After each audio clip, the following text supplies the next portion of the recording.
Hi to everyone. My name is Aurelio Porfiri. I am the host of this program. I am a musician, composer, conductor, and writer. And this podcast is for our newsletter Cantus, that is a newsletter about sacred music for English speaking people. And today I have the pleasure to have with me Professor David Byrne. Professor Byrne studied music at the University of Oxford. His research focused on the later 15th and 16th centuries with particular interest for Heinrich Isaac and his contemporaries, interactions between chant and polyphony, source studies, and early music analysis and music and theology. Professor Byrne is a member of the editorial board of the book series Analysis in Context, and he is also a professor at the Leuven Musicology department, where he is the head of the early music research group. So, Professor Byrne, thank you for your participation. Thank you very much for inviting me. I'm very pleased to be able to be a guest here with you today. Thank you. So today we are going to speak about music and theology. That is a kind of topic that to me is very dear, because I really think that certain kind of music is theology, and we know that certain musician, for example, Palestrina was called the theologian musician. Because his music really is a form of theology. Now, what kind of theology? Of course, we can discuss. But first of all, I want to ask you why you get the interest to study the relationship between music and theology.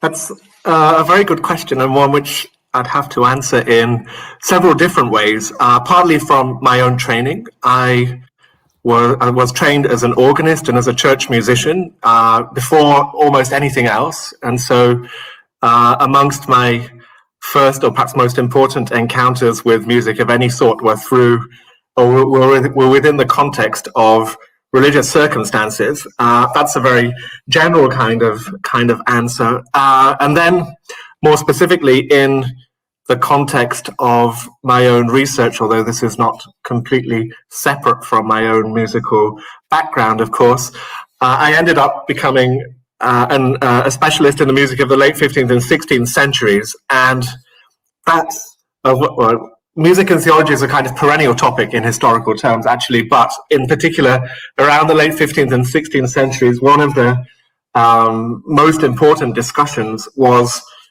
the relationship between music and the spiritual, or music and the heavenly, or whatever you might like to call it. And that comes to a head, of course, in the context of the Reformation and the Counter-Reformation, where, along with many other different aspects of life, music and the role of music and the place of it was really put under the microscope in terms of its spiritual or theological content. So it's more or less an unavoidable topic if you deal with the area of music history that I deal with in any case. But you mentioned now that you have a background of a church musician before your background as musicologist, or probably the two go together. I think Yes, yeah. And so you know very well that I don't know if in your place is the same, but usually there is this kind of mentality, where music is music, theology is theology. So it means that there are two different things and they don't relate to each other. But I think this is completely false, and this is false also for painting, for example. I mean, there are some paintings are best explanation of theology that many books. So why for you there is this kind of separation? My own take about this is that, of course, with theology books and all, we can easily grasp the concept, but music that there is the very long question about what is the meaning of music. This is a quite long standing question that maybe will never be answered properly. So but I feel that music is able to say deeper things than many I don't know, speeches about theology. So how you cope with this kind of difficulties? Well, this is, yeah, again, it's a very complicated question actually, and which can be addressed like in both personal and also in more historical terms. I think if you look in the longest historical kinds of terms, and perhaps also in the broadest cultural ones, you would see that perhaps the situation in which we tend to live in Western Europe now is indeed, as you say, actually historically quite aberrant. Music has always had a role, but irrespective of what kind of spiritual or theological aspects that you might want to consider, music has always had a role in spiritual ceremonies and and has always been more than simply a kind of amusement, which is perhaps if you ask someone in the street now, what's the function of music? What does music do? I would guess, or I haven't done it, but I guess that the most likely answer you'll get, or the first answer you'll get from most people, perhaps even ones with a background in religion of one sort or another, would be that it's basically a kind of amusement. And that's actually I think not only in historical terms, and perhaps even in kind of human or anthropological terms, actually not what music has usually done. It's had an amusing kind of aspect, but it's usually accompanied rituals. It's had a spiritual kind of dimension. It's been seen as a kind of reflection of things that we can't see. It's been seen it's been seen for exactly those kinds of reasons as well, sometimes as problematic and as a dangerous thing because it might lead you into maybe sin or along the wrong kinds of path. But it's always been considered as something more than simply a kind of diversion. So I think actually the connection doesn't need so much arguing. It's when you try to actually uncouple music from other things that really should be something which should be questioned. But indeed, this what you say is really reminding me of something that I published yesterday. I published yesterday exactly on my newsletter about sacred music, an article that is called "Music That Hurts."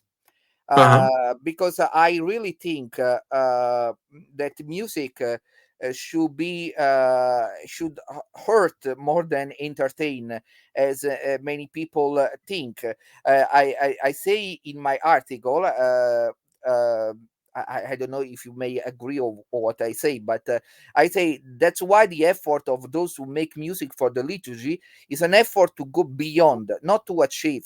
We need a liturgical music that hurts, that is able to make blood come out from the vein of the word, because Uh-huh. it is inviting. To invite is an interesting verb with numerous meanings ranging from wanting to forcing. So I really believe on this kind of, you know, if you want a very powerful idea about the role of music. So this idea that yes, that you are right. Many people think, "Oh, music for entertainment," but I think that is a very misleading conception. Yeah, I would entirely agree. And I think, again, you see, if you look at the discussions, not only in the 15th and 16th centuries in the period in which I deal with, but actually before, think about, I don't know, Saint Augustine or medieval philosophers who discuss what music might do, or the music of the spheres, even go back to Pythagoras. This music has always, or sound and music has always had a role which has been much greater than simply to amuse. On the contrary, it's usually been considered to be much And much indeed, you are a specialist of the 16th century. So let me lead you with a little question on the three most important Renaissance composer of the Roman school, at least. Okay, so I talk about my own stuff of the Roman school. So the three Okay. most important that we consider, of course, Palestrina, Victoria, and Lasso. These are the three most important, and the three were very peculiar because there was some saying, I don't remember who said this, but I think a priest many years ago told me this, that Lasso was considered the composer of the secular courts, Palestrina the composer of the papal court, and Victoria the composer for God. Because of the very spiritual character of his music. I don't agree very much, because I think Palestrina too is very, very spiritual music. But what I want to ask you is, in what if you should, for example, write a book. I know that you are a specialist of Heinrich Isaac, okay? But if you should write a book about, I don't know, Palestrina theological understanding, or Victoria or Lasso, or so, how you would approach the theological elements in their music, because that is not very easy. Once I conduct the Tues Petrus by Palestrina inside St. Peter's Basilica, and I can really give you a sort of theological view on how Palestrina with the music paint the idea of the papal primacy. But how you would approach this theme in general? Yeah, at a number of different levels. There's one which is a very immediate kind of level, and even in Palestrina, the style tends to be considered to be a rather kind of restrained style compared to, say, Lassus or someone like that, who tries to really paint every single word. Nonetheless, even in Palestrina, you get this a certain level of immediate response to the text, a kind of pictorialism. That's only one very immediate level. And beyond that, you have a level as a more general kind of stylistic, level where, and this ties all three of those composers actually into later 16th century music theological aesthetics, the kind of thing which is talked about at the Council of Trent, where they have an attention for a kind of sober, restrained rhetoric. So they will have attention to the declamation of the words. It's very important that you hear the text. It's very important that you can understand immediately what is being talked about.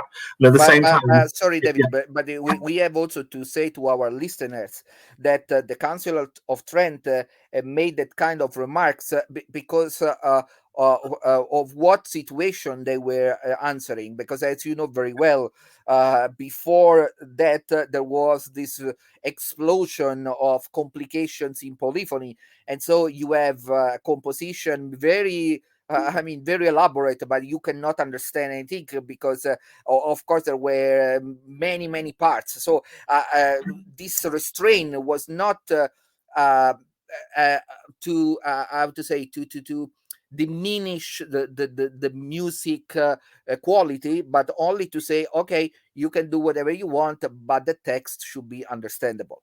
Yeah, but that's a spiritual question. Why the text should be understandable? And it's not only even a Catholic thing, and it's also it's part of, for example, the Lutheran tradition as well. They also considered that. I mean, it's one of the reasons why they wanted to translate the Bible into a language people could understand. And that's not a step that the Catholic Church took at that point, but nonetheless, the same. It's actually a common aesthetic principle, and it's one which is based in ultimately in spiritual goals. So it does tie into theology in that respect. And then at the same time, there's a question of how exciting that this music should be. And I don't mean exciting simply in enjoyable terms. I mean the extent to which it should actually excite you. That's a very widely discussed matter, and even from the late 15th century onwards, there's already a kind of suspicion about the extent to which you might enjoy the music. Well, that goes all the way back to St. Augustine. The extent to which you might enjoy the music. If you enjoy it a bit too much, you might not be really focusing on what you should. So there's this kind of sober restraint, which is what ultimately what Palestrina is trying to do, which is inspired by Gregorian chant ultimately, but not Gregorian chant that we know today. It's the Gregorian chant that Palestrina also created in the late 16th century. He has the Medicean edition at the time, of course. Yeah, It was that's extremely revealing. it was a corrupted version of what we consider the authentic Gregorian chant restored by Solemn. But I want to return to something you say, because I think it's very interesting when you say the importance of understanding the text. But for me, maybe I say something that will surprise you, but that's not the most important thing. I mean, I can listen to beautiful Russian sacred music where I don't understand anything, but be very moved spiritually by the beauty and the quality, the sacred quality of the music. So this idea that we should understand everything, of course, this has a lot to do, especially in the Catholic Church, with what come from the Second Vatican Council, and of course for the Protestant with the Luther ideas. But we should say that that is not the most important thing. That to be effective, you have to understand the text, because in any case, even if you understand the semantic of what the text say, does not mean you understand the text, because the text is from the Bible. I mean, some of them are very complicated concepts. So the normal people, maybe they don't understand, even if you tell them the exact meaning. But I don't think that is that understanding that affect people spirituality. I don't know what you think. Well, it reminds me. There's a letter from Luther where he's talking about a Gregorian chant. It's called In Pace in Idipsum. You might know it, and he says, "I love this melody even since I was a child, but I like it even more now I know what it's about." He doesn't dispute this that level of let's say sonic attraction, something like that, where you can listen to something and simply in purely sound terms, for example, Russian choir, or even maybe even better examples, instrumental music, which has no words at all. And you can listen to a symphony by Beethoven and it can touch you in some way. And it's actually been a longer concern for philosophers of aesthetics to try and work out how that works. What is that it's doing? With verbal music, then you have at least two levels. You have the sonic aspect, which you can enjoy, but you have this extra level of verbal. Whether the extent to which you understand it is another question, of course. But you are an organist also, no? So you understand that if we accept that you have to understand, so the organ music should be banned because there are no words. It's happened. I mean, you only have to look at certain strands of the Reformed churches who banned instrumental music precisely because it was meaningless. And so, also in the Catholic, there are some priests that think like this. It happens to me.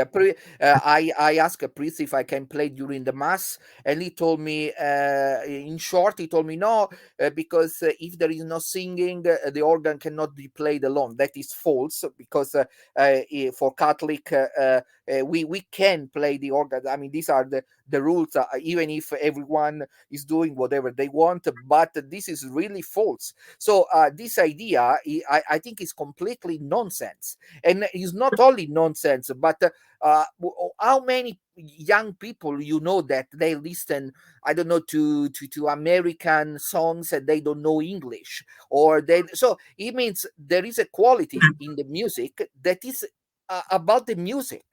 And so this is why we have music. We have, and so we have to accept music on its own, in its own regard. I mean, I don't know how to say. So we are too textual. I think we have become. I mean, too Protestant in the mentality. You know what I mean? Sorry, I don't know if you are Protestant, but you know what I mean. Not anything at all, so it's fine. You can't insult me. But you know what I mean. So I mean, this kind of emphasis on the word only the word. No, it's not only that.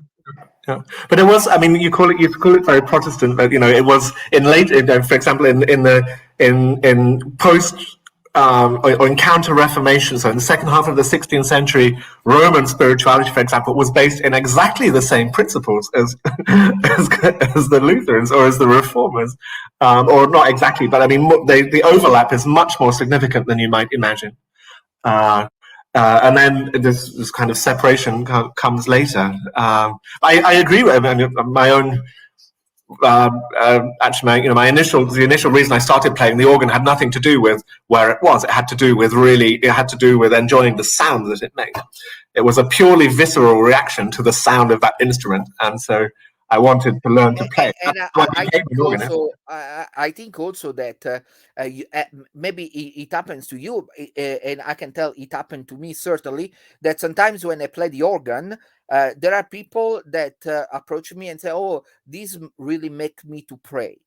So it means it was only purely sound, and of course that's the problem, that we cannot express what is in that music that make us to pray, or people to pray, or to think about spiritual things. And I think this is probably one of the most difficult topic, because I saw that there are certain English author, now I don't remember the name, but that they start for some decades to study music under the profile of theology. So but I think this is a very British thing, and I think it's very valuable.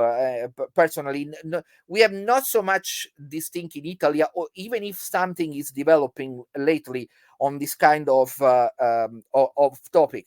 But do you think that there will be a possibility one day where theology will not only be studied on treatises or on the speeches of theologians, but also on, for example, we can study the nativity, also looking at the paintings speaking about the nativity, because they say so much about how men interpret that kind of event. So do you think this will be possible one day? Yeah. Yes. Actually, the relationship between painting, or between the visual, between the sonic and the spiritual, it's an extremely rich and complicated triangle, and it's one which has been explored, and not only I think with painting, but perhaps even more obviously, but with architecture. You are in Rome, you're surrounded by these buildings which don't need to be how they are, right? They are as they are because they want to produce a certain effect on you, the person who's in them. They are as they are partly for visual reasons. Also, it's very interesting, for acoustic reasons. And the shape of a church is such that it, or let's say the traditional shape of a church is such that it carries and alters sound in certain kinds of ways. And so there's still a lot of, I think, basic research to be done in understanding exactly how those nexus of things really relate to each other. I don't think you won't come up ultimately with a single conclusion. I think the only way you'll be able to do it is in relation to specific cases, in specific instances where you can see that the effect or that a certain effect was sought by using a kind of multimedia, architectural, visual, sonic, to create a certain spiritual effect. That I'm sure that is documentable, I think, and could be very interestingly researched. Yeah. And I think that, of course, one of the repertoire that is more interesting to understand this relationship between music and theology is certainly Gregorian chant. And one cannot understand this relationship if one does not understand the importance of Gregorian chant, an importance that today is very much under threat, because we know that, especially in Catholic churches, is not anymore very welcome. So do you think that at the level of academic studies there is an awareness about in like musicologists that are in your same kind of area, about the importance of Gregorian chant to understand the whole development of Western music only also from the point of view of music as theology, or do you think that this kind of American vice, to be very how to say, expert only in a very tiny thing, and not understanding everything happening around, is taking place also in Europe? Well, the case, Gregorian chant is I think, a particularly interesting case for a number of reasons. One is in purely historical terms, and it's the oldest Western repertory that we have. It has its own history. The sound, you think when you listen to Gregorian chant now, you're somehow listening to the voices of the past, but you're not. I mean, you mentioned Solem yourself. You're listening to some kind of, to something which is part of a living history, a living tradition, which has evolved and changed really fundamentally, including being totally stripped down, rebuilt numerous times in the course and of its also history. aesthetically questionable. Yeah. But another thing too is related to the role of what possible roles you might think Gregorian chant might play now in the church. It's true; it's not always the most popular kind of repertory, but that's one of the particularly interesting parts of it, is that in broader social terms, it actually is. And you only have to look at the platinum selling CDs or recordings of the monks of Silos, the Cantor Gregoriana, to see millions of people are buying that recording. And the question is, who are they then? Why? And they're not Catholics who like Gregorian chant. It's a whole other sector, maybe a kind of New Age spirituality, or people who are in search of something else. And so Gregorian chant actually can offer something which perhaps other kinds of music cannot. And actually, right now, we have a research project in the University of Leuven, which is trying to use that as a kind of backdoor to help promote and educate people about music history. We have a project about Gregorian chant, actually, about chant in the 15th and 16th centuries and how it relates to Reformation and Counter-Reformation. And what we were at the end of that project, it's not just an academic project, it's a project that has a valorization component as well. So there will be an exhibition and also concerts. People will come who are not particularly interested in 15th or 16th century chant, but who like to listen to chant. And then once we've got them in our concert hall, then we can tell them other things that they might not have realized that they ever wanted to know, but actually will find it very useful in the end to know. So. Thank you. I want to thank you for engaging in this discussion that I know is very complicated, because the topic is so broad that it's not easy to say something meaningful in half an hour. But I hope that we give some ideas for our listeners that they can, of course, know more, maybe reading some books or listening to some music. That would be already a great achievement for our program. So I want to thank you for the time that you have given to us. I really appreciate. Thank you very much. Thank you very much for inviting me. I enjoyed it. Otto, thank you very much to everyone. I remind you that if you want to subscribe to our podcast, you can go to Cantus at substack.com, cantus.substack.com, and this is our podcast in English, and there are also many articles and many nice things that you may enjoy. So thank you very much to everyone, and bye-bye.